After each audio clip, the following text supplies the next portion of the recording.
My name is Kathy Tiggs, and I am the social worker at Cleveland Medical Center. I've been speaking for the National Hemophilia Foundation now for many, many years, and I'm proud to stand before you today talking about collaborating in the care, which is our partnership, and you've got this, the art of speaking up.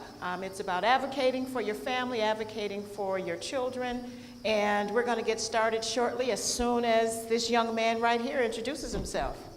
My name is Ed Kubler. I am one of two social workers at Gulf States Hemophilia and Thrombophilia Center in Houston, Texas. HEROES stands for Hemophilia Experiences, Results, and Opportunities Study that was done by Novo that explored the quality of life having a bleeding disorder.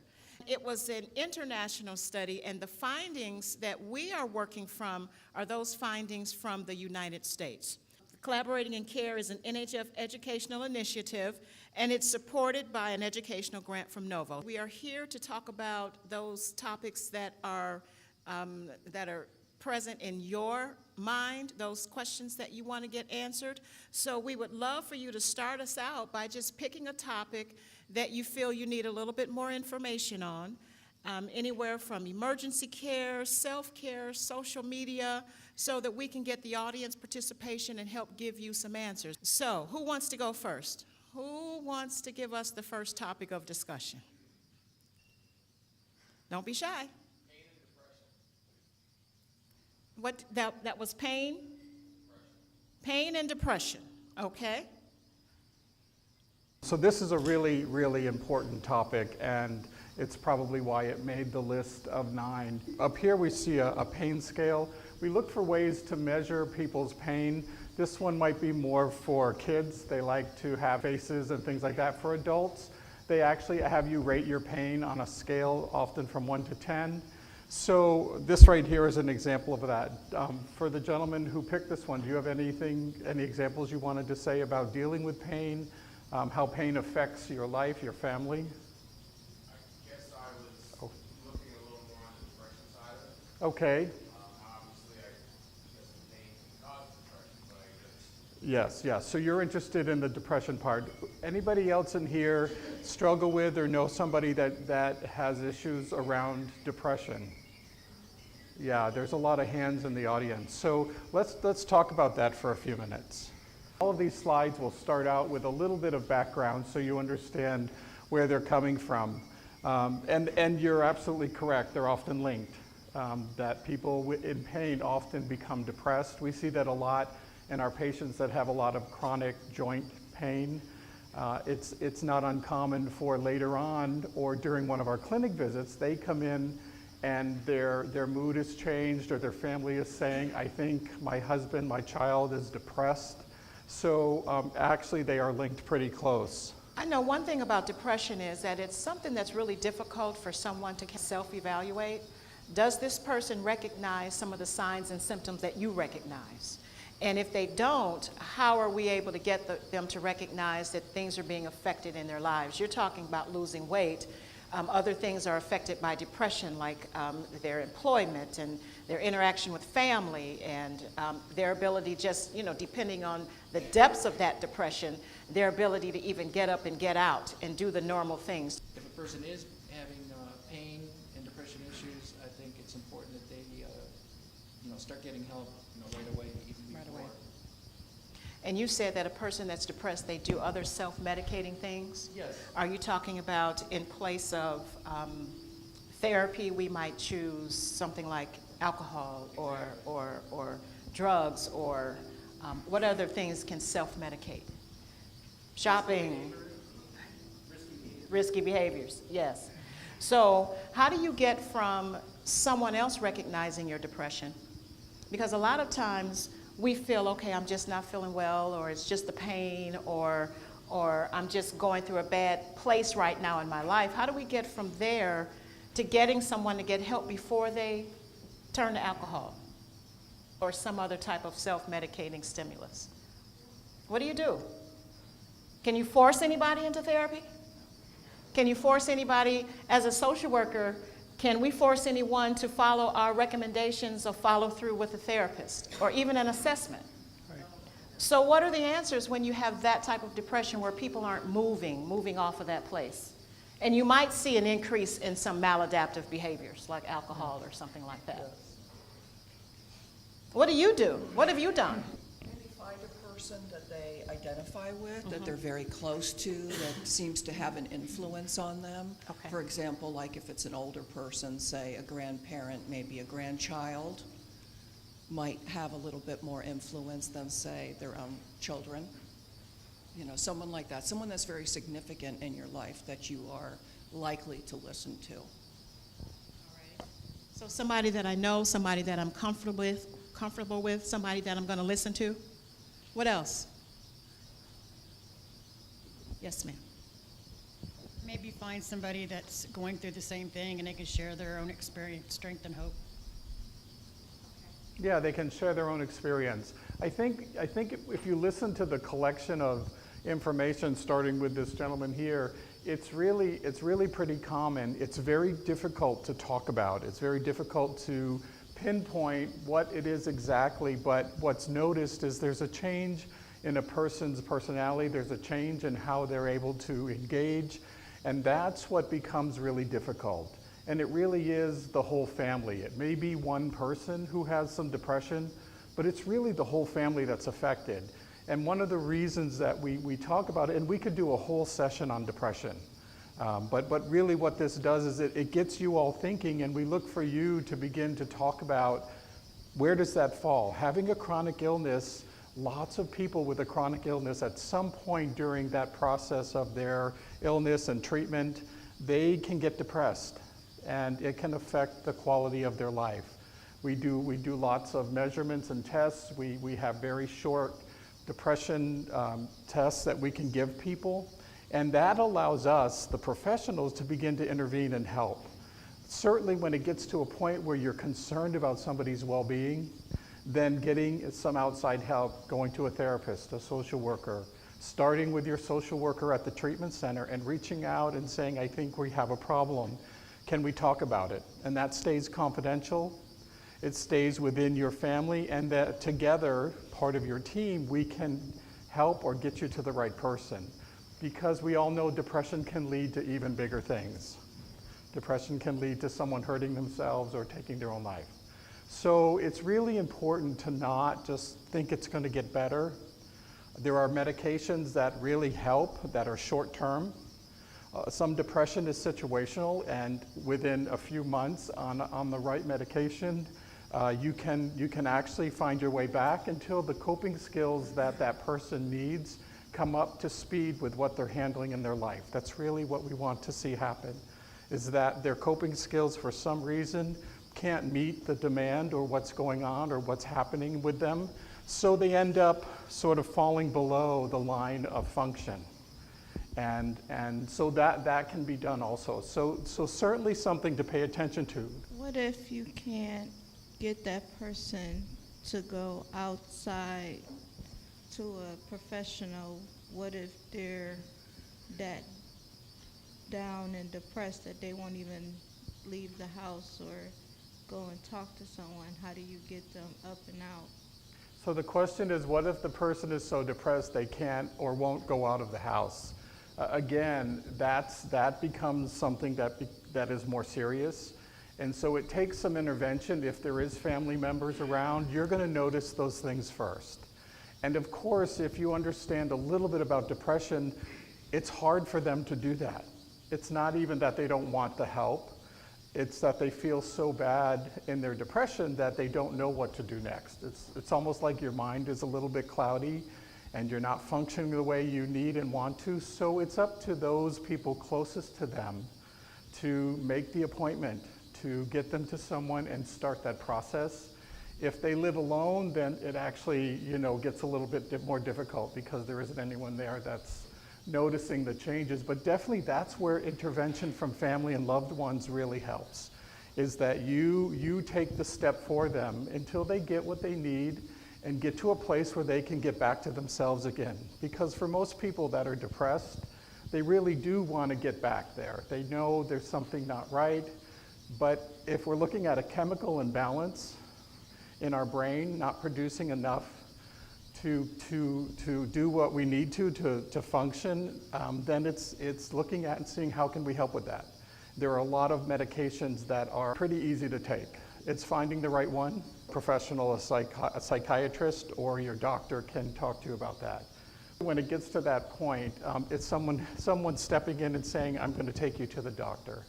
And you can be mad at me later, but I'm going to take you to the doctor. And remember, this is a family affair, so if it's not you as a caregiver or a patient, but it's someone else in the family, you can still use your HTC social worker and staff to help you process through this situation. I have a question more on the pain side. I think pain is something that our community deals with on an extreme basis.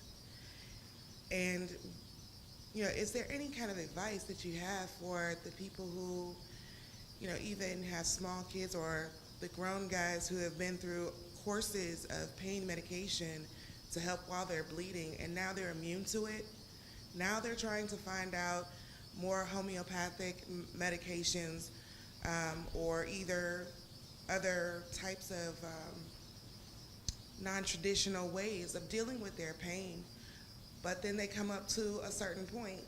You know, they try to go there and they try to go to these certain places with the non-traditional, and those things don't take their insurance. Right. You know, it seems like it's always built on they can get any type of pain medication and have the side effects of it, but when you try to get away from the pain medication and the side effects of those to try to do something more natural, that's when it becomes harder to afford. Yes. So if you heard that question, pretty much pain is part of chronic illness, and especially one that can affect joints and muscles like bleeding disorders, hemophilia von Willebrand's. And you're absolutely right. When you're trying to not get caught up in the pain addiction cycle, which we have a lot of our community get addicted to pain meds because that is the only way they can manage their life, is to reduce the pain. Pain is real, and it affects people's lives. And so trying to move to something that is less addicting, maybe more homeopathic or alternative medication, the point was that a lot of insurance companies don't recognize those as medications. They maybe have not been FDA approved, there may be reasons for it, but they could be very effective.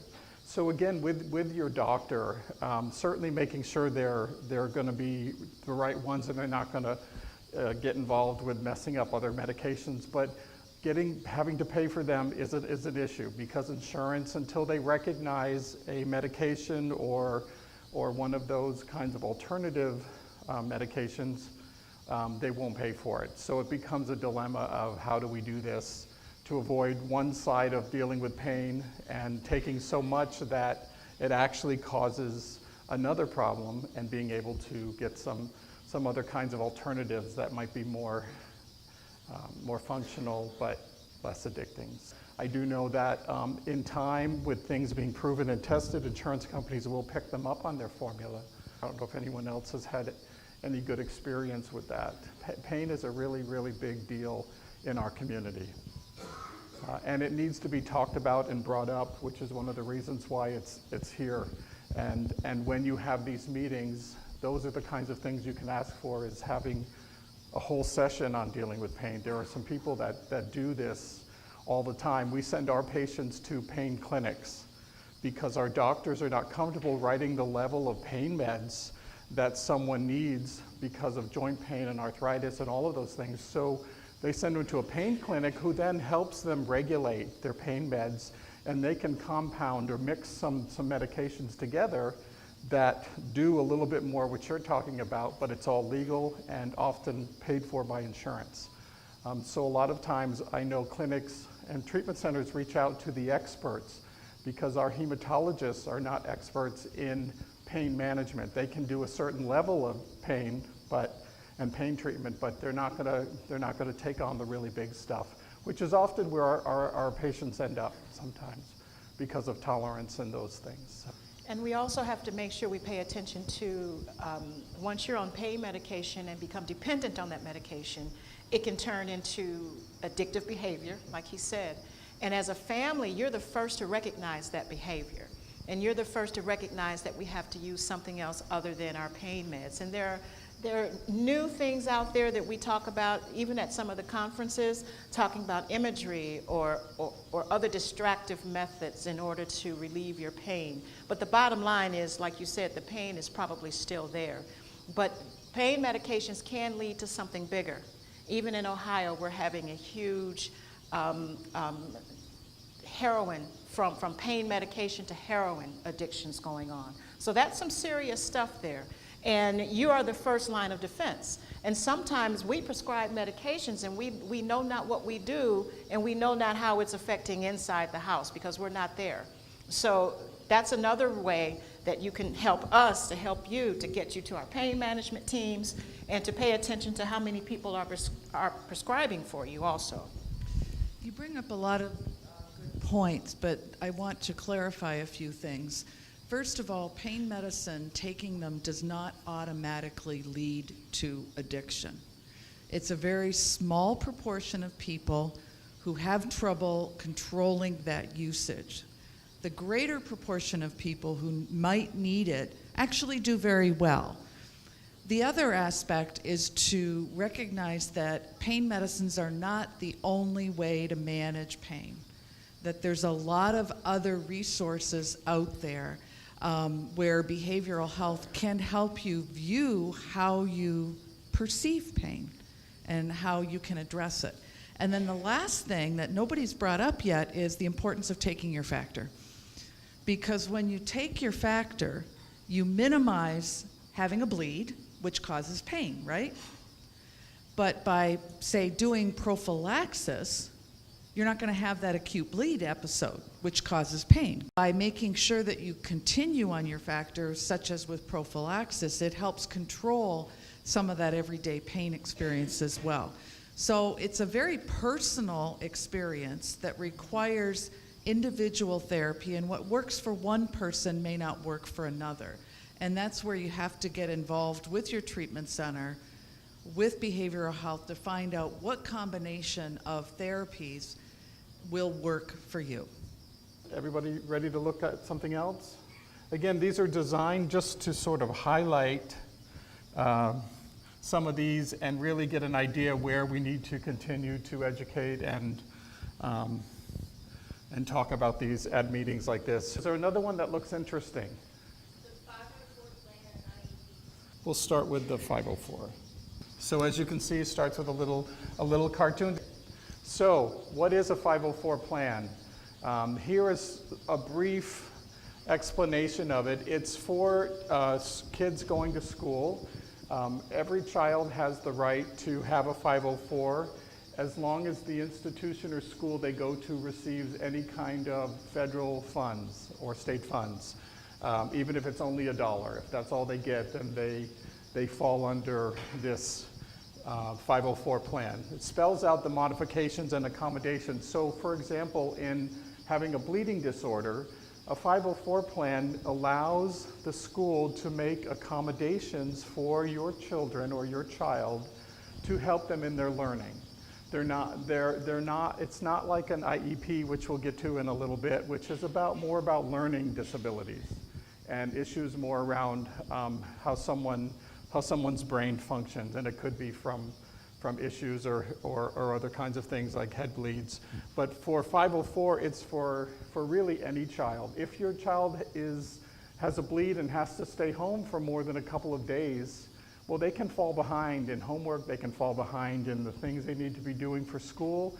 This allows accommodations, whether it's someone to send homework to the house, having accommodations if your child goes to school and has to be on crutches or is in a wheelchair, and they have to make accommodations. How do they get to a classroom on the second floor that doesn't have an elevator? So part of this plan helps the school and you as the family figure out, how do we help our child not fall behind, that the school makes accommodations for this. It's not quite that easy. Every school system is different. Some parents work with schools and they understand this and they believe in it and they help the parents. It's a smooth transition. Other schools are really wanting to hold on to their funding And so if they don't have to spend money and they think, we can figure it out, what happens is often the child doesn't get what they need. So sometimes it is a bit of a battle, but you have people from our community being able to help you with this. So this just talks about the kinds of things. It really is a guide, and it can follow them right up through high school. It just follows them with every grade that they go to. It gets re-looked at every beginning of school year. What's changed? Do we need to add any more wording? And so as your child goes through school, it is in place. It doesn't affect them in getting to college. It doesn't take away anything negative, but it allows them to have the best learning environment that they need based on things that can happen with a bleeding disorder. So it really puts the school and the family and your child all together with a plan. So if you look at the bottom part about disabilities, oops, sorry, I just turned that off.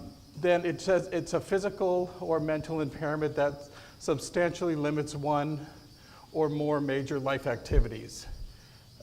And so for bleeding disorders, physical impairments, not being able to walk, having a knee bleed, having an ankle bleed, having the arm you write with, an elbow bleed or wrist bleeds. A little bit more on 504s. Schools cannot exclude the student legally by law.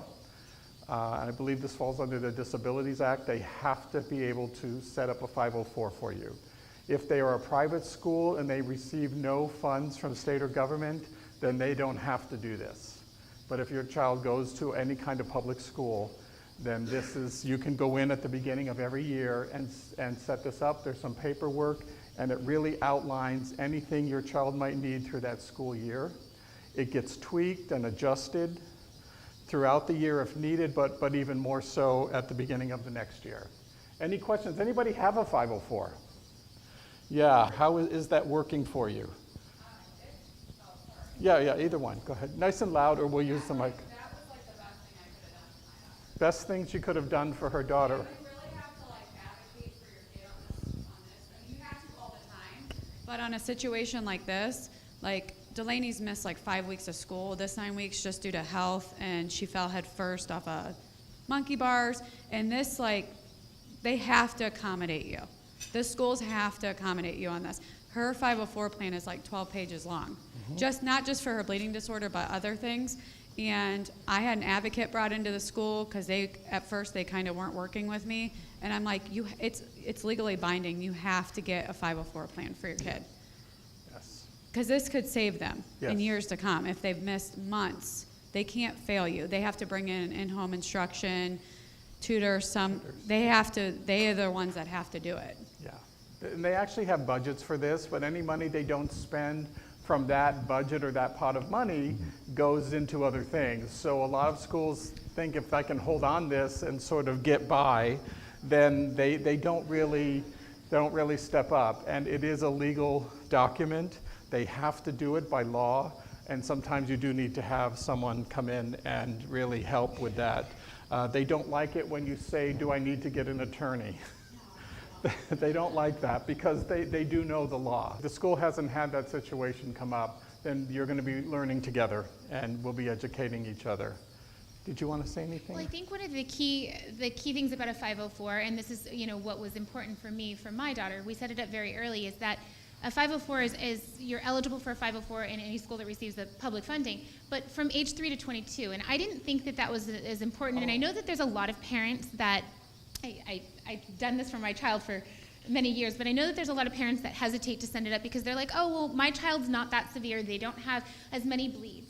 But what happens is when your child goes to middle school or a child goes to high school, something that is credit bearing, and they miss excessive days of school, and you have nothing in place no accommodations to where they can still maintain credit and not be penalized for absences or penalized for late work, then all of a sudden their credits go down. That impacts their GPA. That impacts college. And I didn't realize that as much, and I didn't enforce the 504 really as much until my daughter hit middle school and she was taking high school classes for credit. But my daughter's in college now. And as a college student, I was really aware, that my college student, her 504 was applicable at her college. And so you can take your 504 because it's eligible until age 22. You're eligible, and she goes to a state college, and I was able to take that to the Disability Resource Center and say, my daughter has a 504, and they contacted all of her professors. So when she was in a car accident, and she had to be traumatized, and she had massive amounts of factor, and she was absent for days, her professors had to allow her the time to make that up, because the person that she had, an emergency person, contacted the DRC and said, hey, JC's in the hospital, she'll be out for a few days.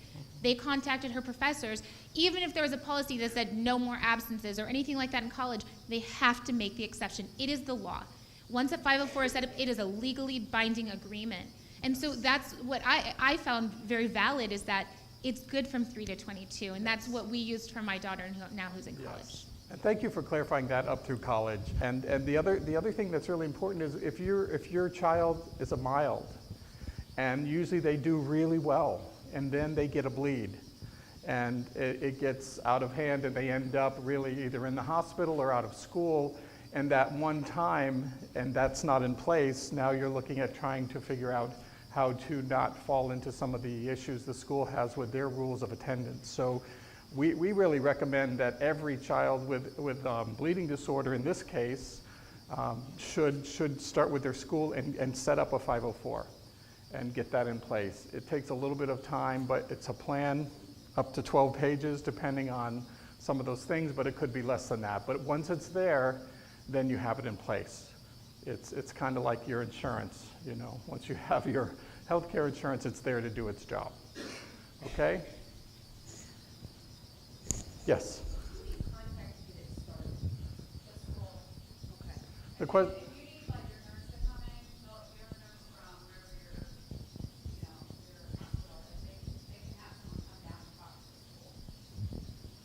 So the question was, who do you contact to get it started? And that would be the school. They have those forms. They might have to dust them off if they haven't used them, but they have those forms, and that's where you would go to start. And having the school nurse or your HTC nurse get involved in that is going to be essential. So they can come in with some of the medical information, answer some of those questions with you, and look at all the potential things that you might need should a bleed occur and you miss some school. So just in comparing, so you understand, the IEP is at a different level, where the 504, the intent is to bring the playing field for your student or your child to level it out so they are the same and getting the same learning as other kids in their class, other students. Whether they need allowance for crutches, time off, a tutor at home, an extra set of books, if they're in and out of the hospital, those kinds of things fall under a 504. The IEP is if someone actually has a learning disability and where they actually need to be in special classes or have, you know, teachers that teach kids that have some learning disabilities. So it puts it in a whole different level. It's a protection, and most kids that are in school, if they have some challenges mentally or have some of those kinds of concerns, this is probably going to get put in place already. Some of the schools that your kids go to might have classes that are for kids that have learning disabilities. They still run them through the grades, but they're set up with more one-on-one support. There's more maybe teacher aides involved. Their learning is different than the average child, so they require a lot more care and attention towards their education. That's what the IEP will do. And what makes our learning different is the fact that you might miss so much school that it affects the educational component of learning. So that's how it ties in for you. One of my sons have an IEP because he has a learning disability, and he has the 504 for his hemophilia, and my other son has the 504 for his diabetes and hemophilia. Yes. So you can have both. The IEP is just for learning disabilities. It's not for like the medical part as the 504 is. Correct. So when you think about both of these in terms of learning, someone with a 504, they're capable of learning at the same level as other kids in their class. They just may need some things done when they're having a bleed, when they're in the hospital, to make sure they don't fall behind. But the IEP is for kids that actually have some learning disabilities and need to have special teachers, learning classes that allow them to progress in their education. So it would make sense to me, and thank you for sharing that, it would make sense that you could carry both, because one will take care of some of the medical and the other sets up the learning environment that they would need under the IEP. I'd like to comment on that. My son had both an IEP and a 504 in place, specifically 504 his hemophilia, IEP for his learning disabilities, and that does carry through college if it is a state college. Modifications, accommodations are put in place also. So he carried that from preschool on up. I think your actual conversations about your kids is pretty much better for when we can get real examples. Disclosure to an employer, that's a really popular one, because that comes up a lot from our adolescents who may be starting a first job to anyone at their job, changing jobs, wanting to get a different job. So here's some background. 2 key federal statutes come into play with serious illness or medical conditions. 1992 Americans with Disabilities Act, the ADA, employers with 15 or more workers. And 1993 Family Medical Leave Act, FMLA, employers with 50 or more workers. The ADA protects employees with chronic conditions or serious illness from discrimination. If a person can do the essential tasks of the job, the employer must make reasonable accommodations, such as to modify work schedule or build a wheelchair ramp. So those are things, again, by law that your employer has to do if you disclose and they know you have a medical condition, that they have to accommodate and work with you. It's common for employers to get medical information about applicants and employees through things like health insurance forms, workers' compensation reports, leave requests, missed work, notes from the doctor, and general conversations, interaction with applicants and employees. So that's how your employer can find out. In an interview, they can't ask you certain questions. They cannot do that. But that doesn't, if you don't want someone to know about a disability or a bleeding disorder, let's say, then you don't have to disclose that during your interview, but you do have to put it on your medical forms. Up here is the slide on your rights to privacy, just to sort of follow up with work and when to disclose, and who you tell your employer about your diagnosis. Anybody have an experience about that? They did or they didn't, and how that played out? Anybody want to say anything about disclosing to an employer? Is it an easy thing to do? Do you have to do it? Obviously you have rights that you don't have to.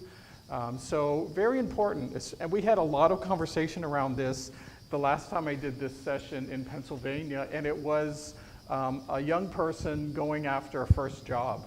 He was 16 or 17 with his family, and this question came up, do I have to tell? And so what I learned from that is we need to be educating our young people who may be going for a first job, part-time or otherwise, that they understand their rights. So as a parent and as your community, that we keep this information in front of you so they know that they have rights the same as they do when they're adults or over 18. So somebody at that age may struggle with this also. Yes? There was a time long ago where it wasn't such a bad thing to disclose hemophilia. You know, there was sometimes a sense of pride in being able to do it, and you're still able to compete in the workplace as well as school.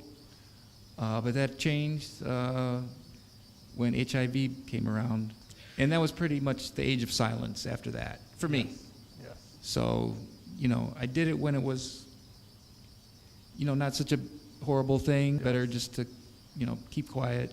Yes. Come up with any kind of excuse that doesn't, you know, give away the, you know, the whole store. Absolutely. Yeah, when HIV came, it was a real game changer in lots and lots of ways. But you're right, there was a pride to, I have a bleeding disorder and I can work. And that was really important, and there wasn't a lot of pushback on that as long as someone could do their job. And we're talking about many years ago. But then dealing with HIV and other things that could happen because of having a bleeding disorder, and that changed it. And then it became something you wouldn't tell somebody, something that you felt you needed to hide. Thankfully, we don't have a whole lot of that anymore, but there are still things where people don't feel like they can talk about it, whether it's HIV, hemophilia, von Willebrand's. I still think the point is the same, is that there should be protection for that, and people just can't, at your employment, just ask you about those things. Unless you divulge it or you want to talk to somebody and you open that door, you have rights. But that's a really good point. It was a game changer at that point. So when you got the employment, and then they send you for work physical before or during the early months, and you're talking to your physician, do you at that time not disclose that you have hemophilia? Because I do a lot of work physical, and they tell me everything about their life, and I document. But I don't look at it that way, But Right. Does that affect, or does the employer go into it and do something? The question is if you're at work and you go to a work physician, do you disclose your diagnosis? The information goes to human resources and it goes into the employment file.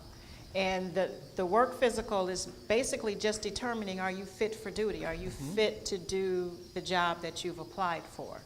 And so I've never run into it where they were not fit for duty. Does that make sense? Right. I've only had instances where the employer found out, but it was okay because they were able to do the job fully. And one thing, just remembering that everybody's situation is so different. So if you have any specific questions, you do have access to your HTC, your physician, your social worker. That's sometimes your first line of defense. Okay, Ed, we just had awesome conversation with our audience, but I think there are some things that we need to cover that we weren't able to cover. Yeah, I agree. Okay. We got through about 4 of our topics, but we'd like to share with you all the rest of those, and we'll take you through them and give you some good information. Mm-hmm. So let's start with emergency room visits. I think all of us at one point or time are affected with an emergency room visit with hemophilia. So the first thing we want you to do, though, if you can, call your HTC first before you go to your visit. And if you don't get a call back in a short amount of time, just go to the ED, all righty? And if you can, treat first. Treat Yeah. first is always the first line of defense, absolutely. So when we think about going to the ER and you've called ahead now and you've reached your nurse or your treatment center, what they're going to do hopefully is call ahead to the hospital, to the ER, and that will set that up for you. When you get there, there's some things you want to have ready. Of course, your insurance card, your emergency care card, and I would say to bring your supplies and some factor.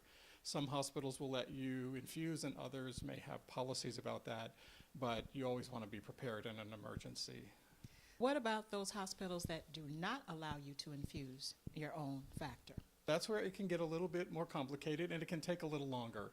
What we don't want to have happen is that you sit in the ER for 6-8 hours with your child or your family member having a bleed. So certainly having that information and having your treatment center call ahead will speed that up, at least in most cases. But you want to be able to use your best communication skills. This is a time when it is an emergency, you're frustrated, and you're going to be led around by the ER staff and oftentimes asked to wait your turn. When they understand that it could be a bigger medical emergency over some of the other patients sitting in the ER, that's when things might be able to move faster. So being able to communicate is also one of the skills you want to bring to the emergency room. And also remembering that you are the experts, so you know when you're able to wait and when you're not able to wait. But one thing we don't want to do, like Ed said, is we don't want to set up an adversarial relationship right there in the emergency room with the staff. So when you're able to treat first before you come. But sometimes you're not able to do that. Sometimes you and your family might be in a position to where maybe you have to get an ambulance into the emergency room. And what we have to do a lot of times is we have to teach while we're being treated. So you know what you need to tell your nurses and your doctors, especially if you're not going to your main hospital where you receive your HTC care, and you might be at another hospital that might not have the staff or the knowledge readily available. Because everybody is able to learn what they need to do for you, but in that moment, you're the expert and you know how fast it has to go. We've got a case study that we can use. When Sydney's mother arrives at the school, Sydney is being put into an ambulance to be taken to a local emergency room. The emergency room is not in network or associated with Sydney's HTC. And the emergency medical team tells Sydney's mother that they have to take him to the closest ED. So how would we respond to that? So I'm thinking about a patient that we had not too long ago that they suspected a head bleed. He bumped his head, and the school knew enough to see that as an emergency. They called the parents right away, and the mom actually met the ambulance at the hospital. And so that started the whole process of getting the emergency cared for. However, when the parent ends up coming to the ER in this case, she was very, very upset. She was a little bit panicked and remembered to then call the treatment center so someone could call ahead and begin to help them manage that. But it ended up turning out fine.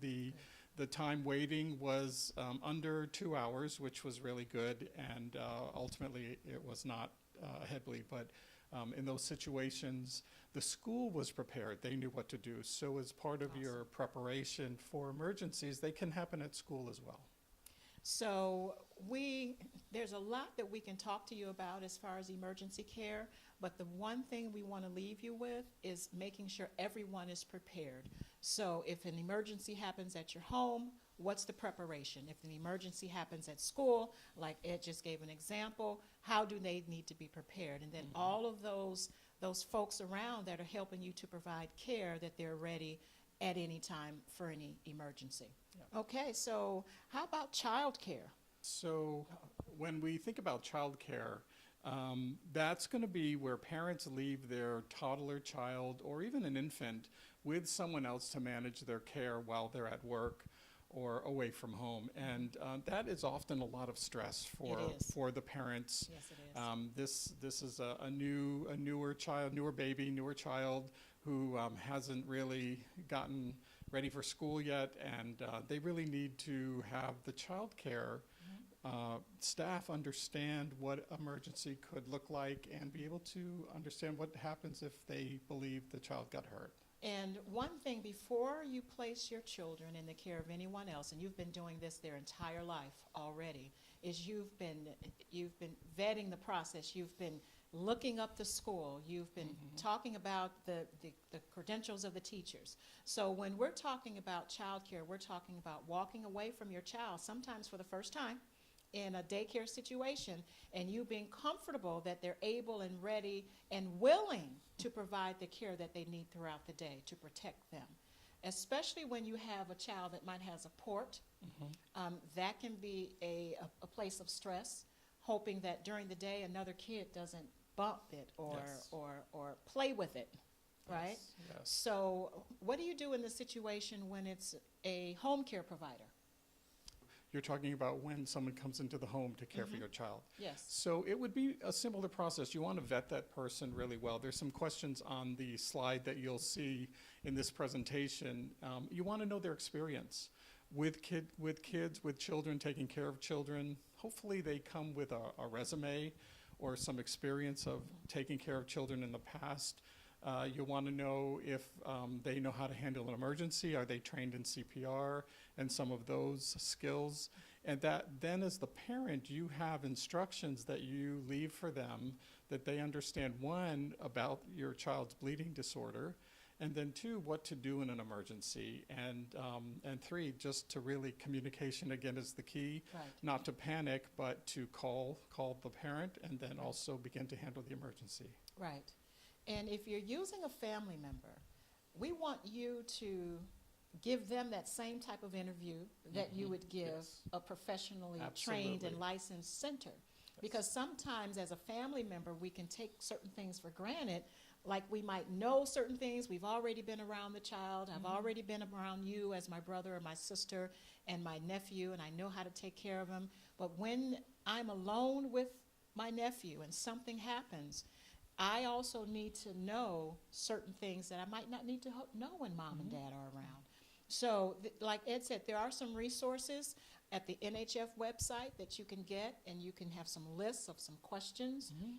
Write down phone numbers, write down your hemophilia provider phone numbers, and all those types of emergency steps that you take, and not leaving anything to chance. Yes, and I think what happens, especially for family members, but also for a child care worker who may be coming into your home, is they want to feel secure that they're doing a good job. And often there's a lot of hidden fear, even with family members, like grandparents who are around the children when the parents are home.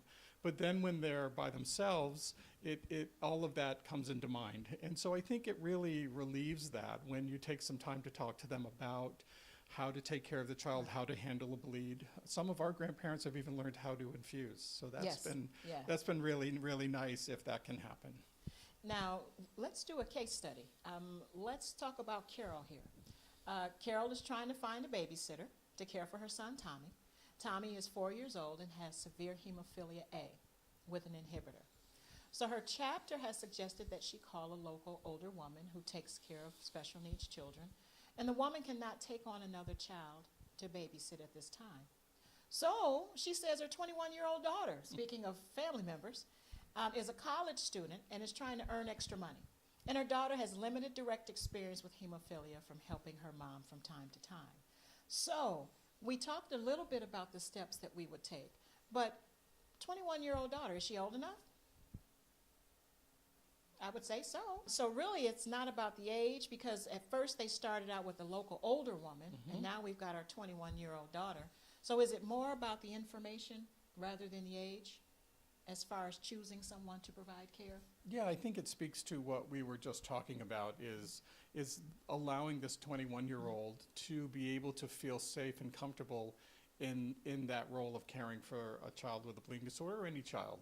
So I think part of that vetting process is not just to allow someone to say, my daughter is available, I'm not, but to also to vet that person and to sit down with them and make sure they understand what it takes and what they're going to need to do, and maybe alleviate some of that fear, or maybe find out that they may not be the right person right now. They don't have enough training, and that happens also. And not only not enough training, but when they really think about it, whether it be the older woman or whether it be the 21-year-old, once they start getting some of that information about how responsible they have to be and how critical it is, some people just self-select out, and that's okay too. So we don't want to hold family members to an obligation that we wouldn't hold anyone else to also. Let's talk about bullying. And boy, do I have an example about bullying, because I just was at a school visit recently about one of my guys getting bullied. This is a big issue across the country, not just with those that might have chronic illnesses, but this is a big issue in schools and playgrounds and friend groups and what's surprising sometimes is that adults bully just as much as children bully. Yes. So we have the information about 160,000 children miss school every day due to fear of attacks or intimidation. There are about 2.1 million bullies and 2.7 million victims of bullying in our school.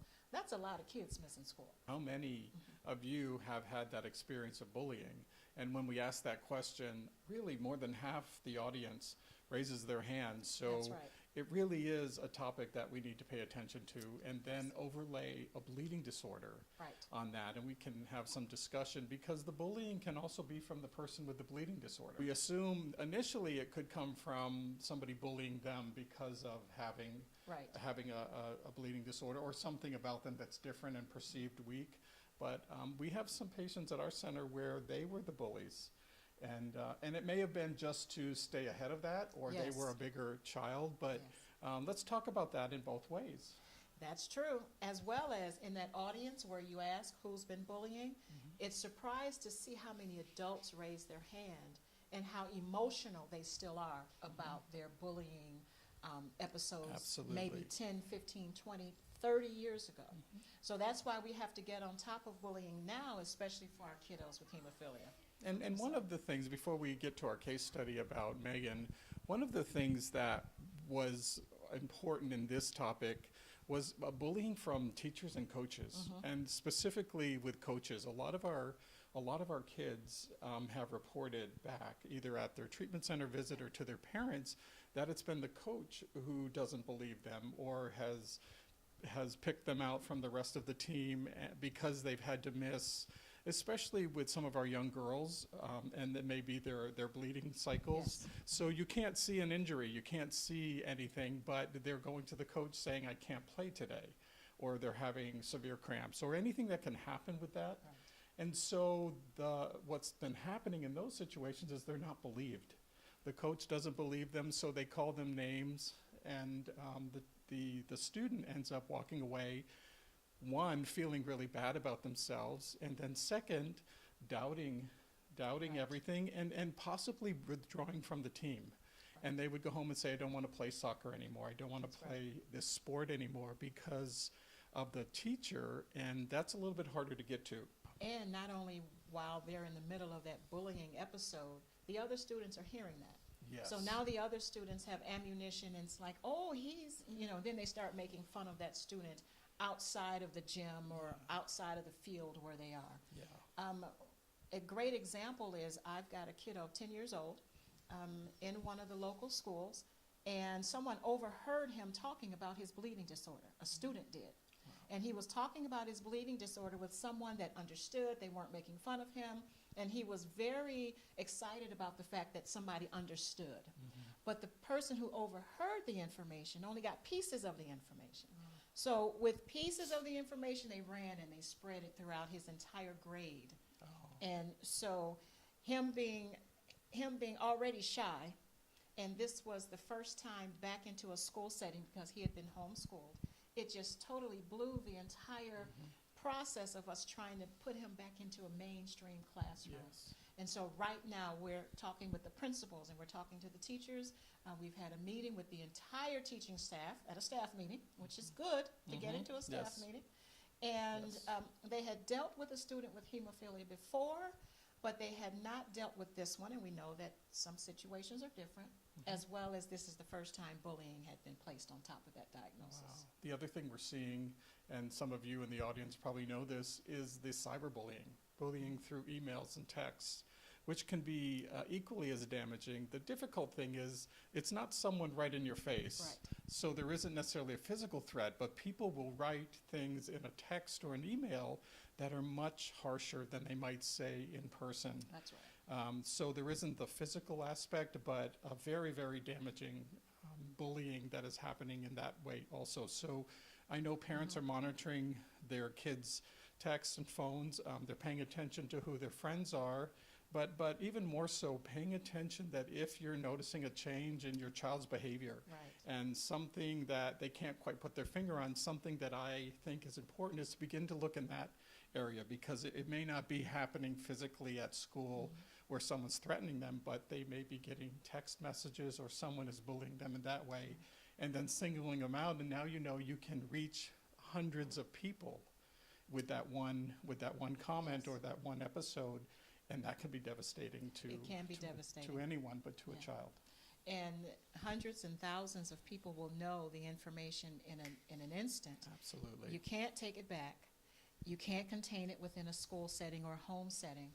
And right now we know that nationally that's one of our biggest problems, cyberbullying, and we've got suicides as a result of Yes. that. So we have to be Yes. aware of bullying while it's still small, while it's still something that we can manage. So as a case study, we've got Megan. Megan is a 13-year-old female with von Willebrand's type 1. She often has heavy menstrual cycles and some easy bruising, even with treatment. She's a strong soccer player on her school team. Her coach constantly calls her out for being sick, similar to what I was talking Right, about right. a little bit earlier, and tells her that she hurts the team's ability to win, and calls her out in front of the team and making it about whether they win or lose. She's getting flack from her teammates for them all having to fill in when she misses a practice due to bleeding. And then twice, as punishment, the coaches made Megan sit out of games, even though she was not injured, was not Right. bleeding, and was capable of playing. The coach threatened to kick her off the team if she doesn't show up and act more normal, was the way it was put, like everyone else. Because Megan often looks fine, her coach thinks her bleeding is not real and she's trying to get attention. Megan has told her parents she wants to quit soccer, but she has not told them why. So in this scenario, we have our audience begin to talk about some things and may have some similar examples Yes. to share with us about this particular scenario. I think it happens more often than we even realize. It does. And sometimes our children won't come home and tell us that they've been bullied by a teacher or a coach or a teacher that won't let them out of the room. And if you leave my room, you've got to go to the office, you know, where a Megan might have to go and take care of, you know, some of her personal issues at a certain time. But the thing is, this is where a good staff meeting comes in at the very beginning of school. Everybody doesn't have to know. Megan is 13 years old now, so she might be very shy about some of her issues that she may have to take care of in school.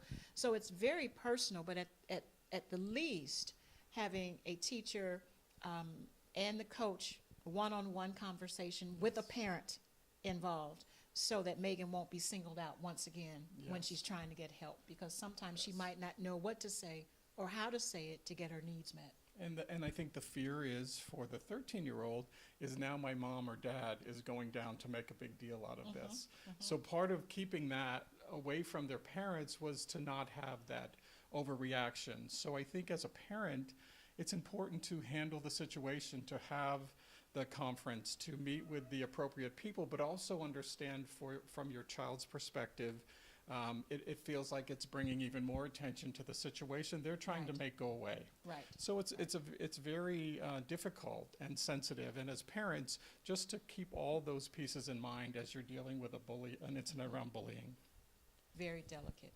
And we have to keep in mind the age of your child. Yes. You respond differently. You might have a couple of kids that have the same issue, but depending on the age will determine how they may want you to handle it. Yes. We don't want to compound the problem. Okay, so let's talk about partners and intimacy. And dating. And dating. So looking at some background, disclosure of a bleeding disorder can be a challenging hurdle for any young person, or even as a parent, remember back being a teenager and all the things that are happening, and then overlay that with having a chronic illness, something that you may or may not want your friends to know that may affect what you think your friends are going to think about you. So often when it comes time for relationships and dating, we see it handled in lots of different ways.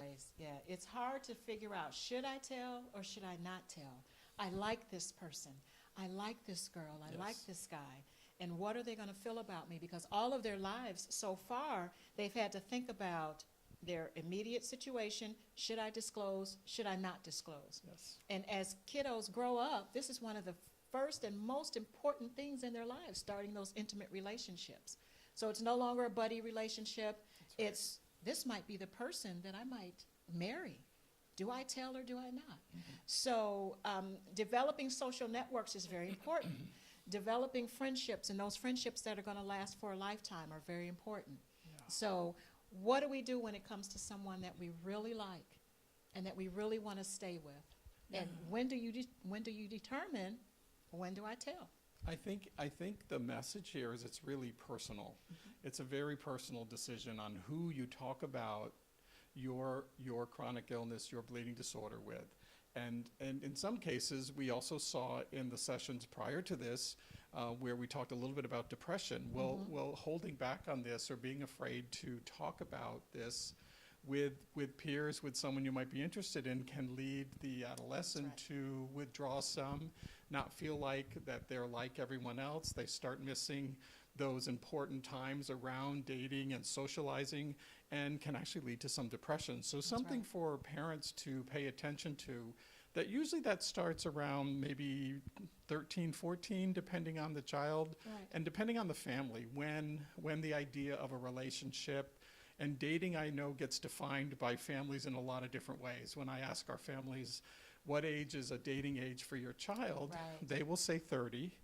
And then when we ask them really, they will tell me at about 14 or 15, they see their child being interested. They're getting more texts. They may be on the phone with talking with someone more. That what changes is the time spent around their friends becomes time spent around maybe one person they're Right. interested in a little more. They're going to the movies and, Yes. they're doing other things. But we're going to kick it over the age of 18. Possibly, maybe, for example, in one of the case studies that I use, a young lady might be going to college. She's going to be on the college campus. And maybe her von Willebrands is being controlled by birth control pills. She meets a new guy.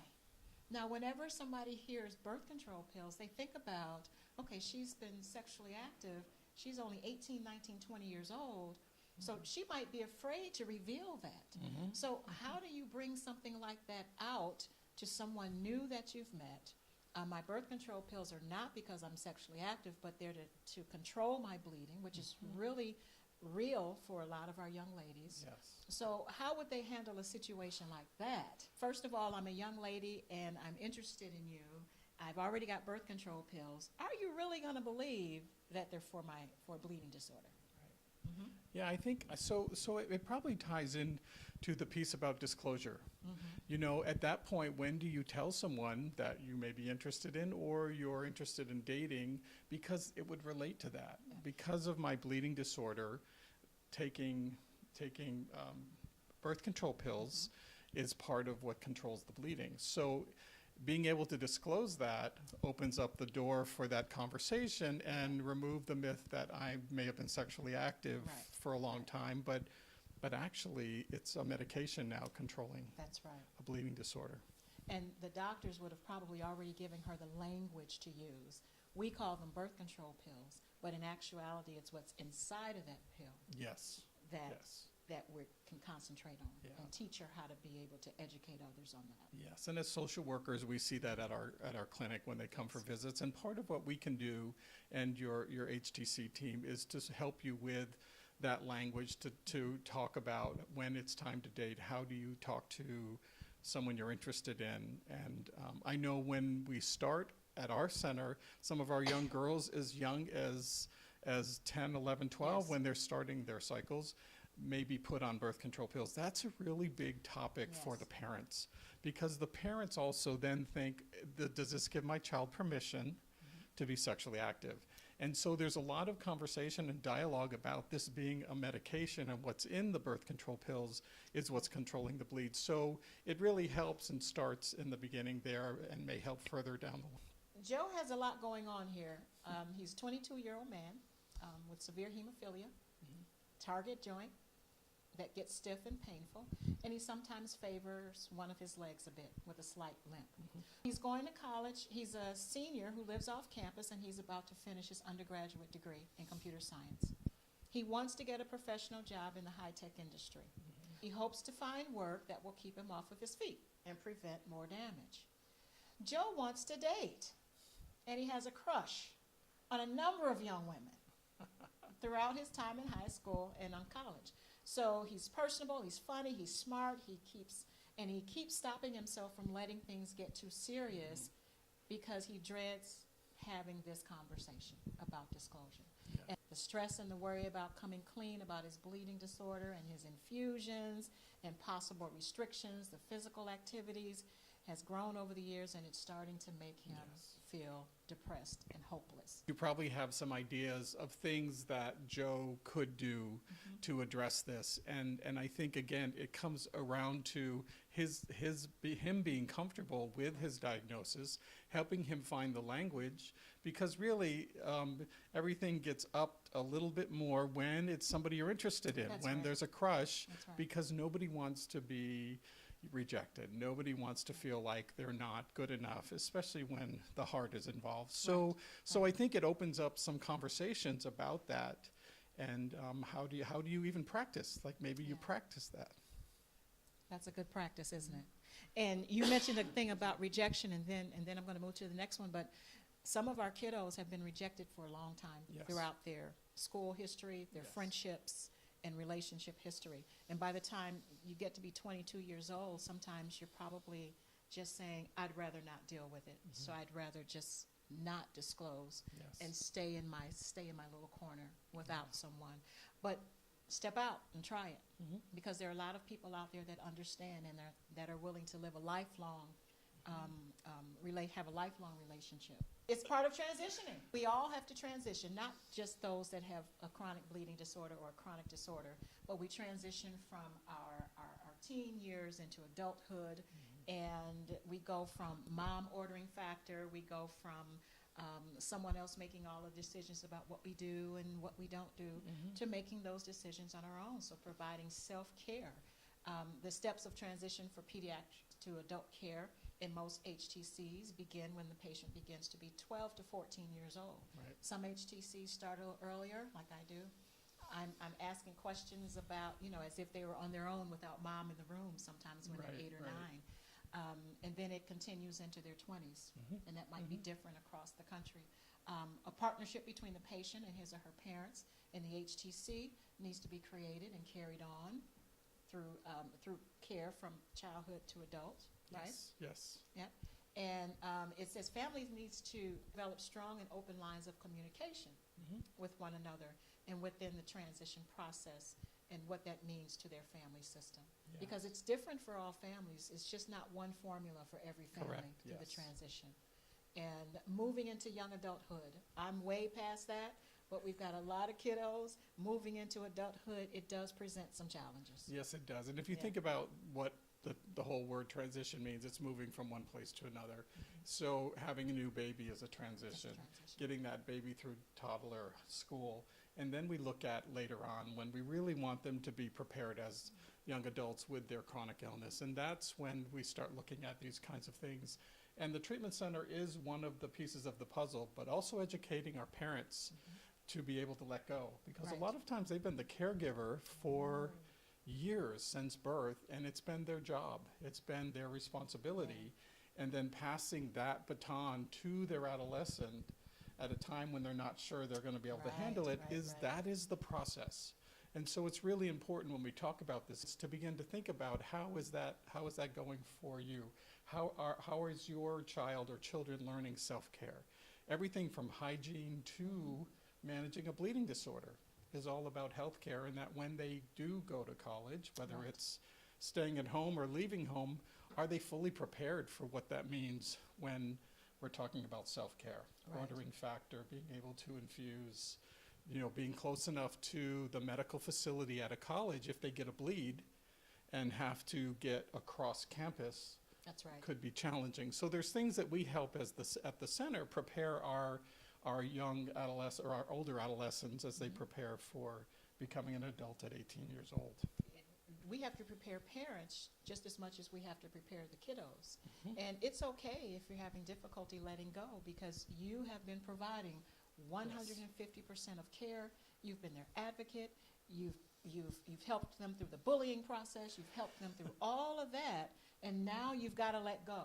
And all of a sudden they have to order their own product, and they have to order their own supplies, and you're going to be away from me? No, you're not going to be. So don't worry about if that's how you're feeling, because that's normal. And if you weren't hesitant about some of it, we might worry. Okay, well, we might be missing something. So if you are hesitant about one portion of the transition, we might start with something else. Let's start with them just being on the telephone when you order the factor. Absolutely. Or if you don't want them out of your sight and you're still, would rather have the sleepovers at your house or the play dates at your house, we can slowly but surely transition them into a different setting. So it's different for everyone. And we do have, the reason why I mentioned that family that just pushed them out and say, you go ahead, I have a couple of those. And to the parent that wants to go to college with their kid and stay on campus, and not really, but that's how they're feeling in their heart. So we have to make sure we pay attention to the heart too. Yes, and I talk to our parents around self-care and transitioning, is their job is to provide roots and wings. And the wings come when they're ready to fly. And often what I tell parents, if you're clipping their wings when they're supposed to be flying, then they're going to not make it very far. And so it really is helping the parents. I also at one time brought pink slips with me, and I fired the parents who have kids I like that. over 18, and I would hand them a pink slip, and it says on it, "You're fired." You're fired. And we all laughed about it, but the point was, you know, that if you're preparing your children to be on their own, to be adults, to understand self-care, and we are helping from the treatment center perspective, they're going to be in a really good place. And that's what we're all looking for. Victor's 25-year-old man. He has moderate hemophilia B.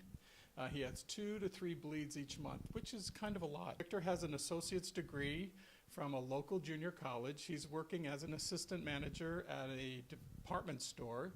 His job offers health insurance and sick vacation time. Victor lives near work with 2 friends. His mother used to order his Factor and supplies. When he was in his late teens, the Hemophilia Treatment Center social worker helped him take charge of his own medical needs. That's the partnership we were just talking about. He's been doing a good job ordering his own Factor and making his own clinic appointments. However, since he's moved in with his friends, he's not been so responsible. He's 25. So is that normal for 25? Well, I think in our community, it's probably not as abnormal as we would think, but by 25, we would hope they have this down. That's right. And the idea is, and from a psychosocial perspective, is there was sort of a regression here. Something went backwards from being completely independent. And so part of the conversation with you all as the audience is, what are some of the things that would change where he would fall into a pattern of now not taking care of himself the way he knows how to do? That's right. And the normal side of Victor is he's 25 years old. He's got 2 roommates. He's working. He's enjoying life. He's free from, you know, he's on campus possibly. And this is freedom. This is normal freedom sometimes. And some 25-year-olds just don't do all the things that they need to do. But one thing that I know and that I've learned through experience with Victors in my treatment center is that they quickly, especially he's having 2 to 3 bleeds each month, Victor will quickly get back on track because he is now responsible and feels the ramifications of his irresponsibility. Yeah. So one thing about 25 is we may think that he should be doing better. Some of this behavior might be 18, 19, 20-year-old maybe, and not saying all. But at the same time, being 25, he knows exactly, I've got to get back on track. So we're hoping that Victor does that. Yeah, and we just described a transition. He went from one situation to another, and during that time is when Victor needs to realize that he has to adjust to this new environment. And there may be some reasons. Maybe his roommates don't know. As we saw, he's working, he's old enough to have a job. Yes. But maybe in this new situation, infusing in front of someone or not telling them may be the issue. So again, you can see how it ties back into some of the other sessions we talked about. Is it all gets related. As we run into where our kids, in all of their transitions, whether it be from home to daycare, or whether it be from daycare to elementary school, and all those transitions that happen, they eventually get it, and they do very well up under our care. So I have no doubt that the Victors that might slip just a little bit, or anyone between the age of 18 and 25, where they're still trying to find a way, that they find a way back to good care. And you made a really good point. There's nothing like a couple of bleeds to get a smart person back on track, because he may then be missing work, and it could affect his social life. So hopefully through this transition time, he's going to get back to some self-care. That's right. And all will be well. Let's talk about social media, and that's a big one, and it's definitely not least, for sure. Social media is such a big issue. It's the world we live in today. It is the world. We talked about it with bullying. So 92% of companies use social media to recruit candidates for their vacancies. How about that for disclosure? Yeah, right? 3 out of 4 hiring managers check social media.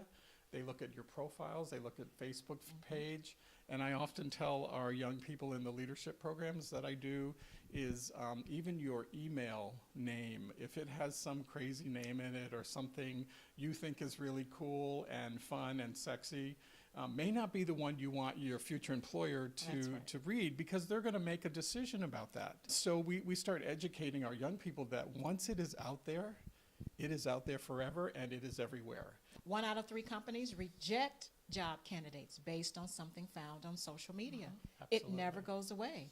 If you check your Facebook, it goes all the way back. It says, do you want more at the bottom? And it'll take you to 2015, 2014, and 13.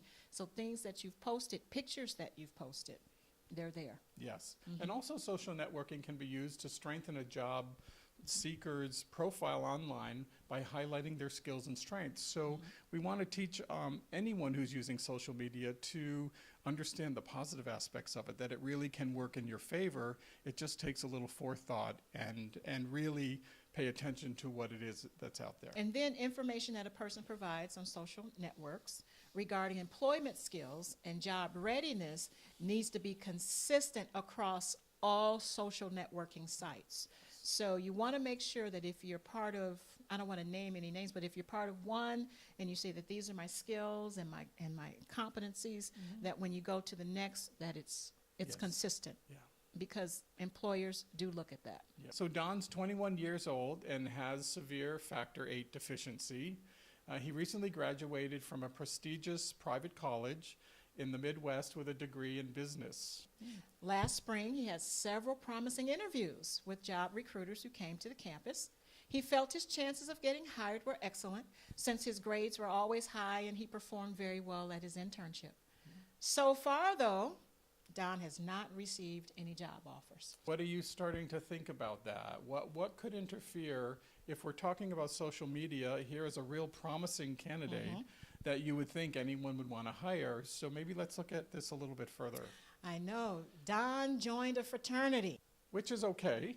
Good socializing However, within itself. A lot of fraternities are known for a lot of partying, a lot of good things. They also do fundraising, but let's take this down a little bit further and see where we go with it. Well, with Don's fraternity, he lived at the frat house during his junior year. That's not bad.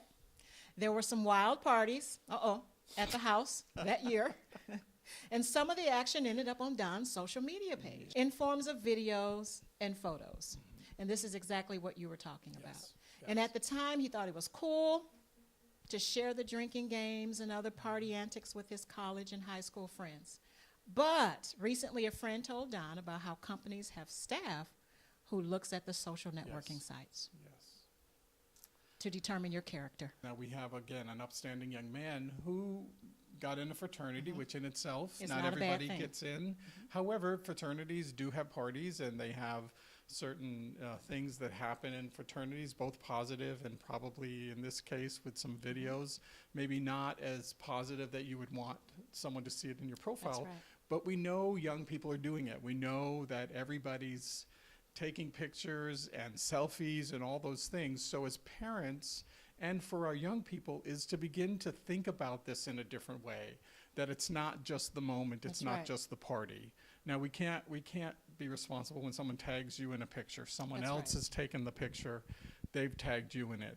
I do know in a social media session we did with social workers, an advanced social work program a couple years ago, it's really hard to get that stuff off your face. It is a lot of work. It can be done. You can wash out things. I don't know that they're ever fully gone. But I think the message here is that to be aware that social media can be an amazing positive influence in getting jobs, in dating places, in social circles, and staying connected, communicating. But it can also work against you if someone is looking at you for a very specific reason, like a job, and they see this kind of behavior and they will make a decision about you before you ever get an interview. That's right. And so the message is that we become aware of that. That our young people begin to realize that this isn't just in the moment, which is often how they think. This will follow you for a long time. And it also changes disclosure when you post things on social media. You may not have wanted an employer to know that you've got a bleeding disorder or some limitations as a result of a bleeding disorder. But in your videos and your photos and your comments, you're disclosing that, as well as privacy. It changes the term privacy. What does privacy mean now? Right. That things are posted on social media may not have been something that you did, but somebody tagged you in a photo, However, it affects you, and Yes. it affects how people view you. If we hang our hat on making sure that you clean up the best that you can, you might not be able to get rid of some videos or some things, but in the types of pictures that you post, right? And this is something that a 22-year-old, 25-year-old, it's by choice. But if you choose to do some of the more low-key types of things, low-key types of photos, then an employer will see you as just a normal person. They just want to see you as normal, not over the top, right? We had this come up in one of the sessions before, and one of the questions that came up when someone was applying for a job was, I noticed you're involved in a lot of bleeding disorder conferences and conventions, and somebody had certainly looked at their Facebook and saw photos with von Willebrand's, hemophilia. A lot of them were in there of different places. And the question came up, is that an interest of yours? So they can't ask you if you have a medical condition, but they were savvy enough to try to push it a little. Yes. And one of the answers that came out of the audience, which I thought was very interesting, and they just said, I do a lot of volunteer work with this particular group of people, and I like to go to these meetings. It's a place where I volunteer my time. So they disclosed that they went to the conferences. It was on their Facebook, but they didn't have to disclose their chronic illness. So those kinds of discussions and questions come up a lot, but thinking about how you might answer an interview question, knowing what's on your Facebook, or maybe even looking through your Facebook before you go to an interview. I don't know that we often think to do that. We just think it's out there and it's Facebook, but what could someone possibly see? And then could you have an answer that's not a lie, but a way to not get caught having to talk about something that you may not want to talk about in an interview? That's right. Being comfortable with the disclosure in the moment. So I think we're done with all of the topic areas. Yes. So, but we want to leave you with just a couple of things. These were very good topics and very good conversation with the audience, and hopefully you've been able to pull some good conversation personally. But the one thing we want to talk about is just educating yourself. Yes. Educating yourself when it comes to the emergency room, when it comes to bullying, when it comes to self-care, when it comes to depression, and all of those things that affect your family personally, which is different depending on the family. Yes. And it comes down to really being your own advocate. That advocacy is really what this whole session is about, and all these pieces of being your own advocate, and how do you find your voice, how do you stand up, how do you ask questions, and how do you get educated. That's right. And this means that you've got to do the work. As an HTC, we can give you information, but there's tons of information out there, as well as interacting one-on-one with other families at events. Making those friendships and creating those networks. You have to do the work, but if you do the work, it's worth it. Absolutely. Because no matter where you go, whether it be at a school 504 meeting, or whether it be in an emergency room, or whether it be, do I need to put my child on a pain medication, you are armed with all of the information you can be armed with in order to make that great decision. So thank you very much. Go out and be your own advocate. And certainly if you have questions, look for people who can help answer them, and certainly your Hemophilia Treatment Center.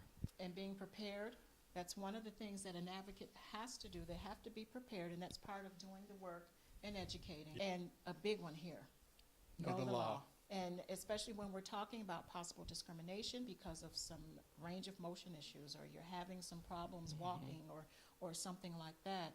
Know the law, know how the law applies to you as a minor, as well as knowing how the law applies to you as an adult, and knowing your rights. So there's also a lot of information at handy with the National Hemophilia Foundation. NHF can give you a lot of information on these topics that we've gone through today. And great communication, all of that leads to great advocacy.